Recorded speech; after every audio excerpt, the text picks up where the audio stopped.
Hi, in this video, I'll show you how to hide apps on Android. So, in order to do this, you'll have to simply navigate to Play Store, go to the search bar and search for Hide You.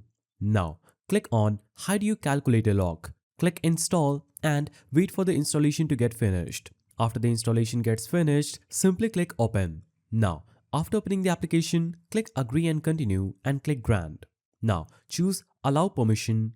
So after you navigate to this page, it will show you a calculator interface. Here, you'll have to simply enter your password that you're going to use for hiding your apps. For example, I will enter 9656.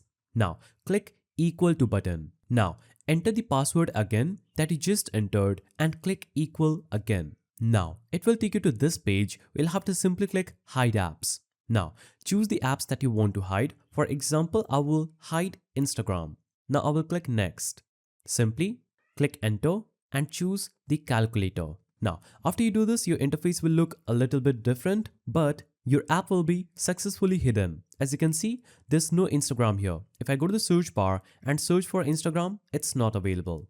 But you will get it in the calculator app. Click Calculator. Now, you can use this calculator for calculating, but whenever you're going to enter your password that you had entered and click Equal to, it will instantly open up this page where you will see your hidden app available just right here. So that is the simple way through which you can hide apps on Android. If you found this guide helpful, please don't forget to give it a thumbs up and thanks for watching.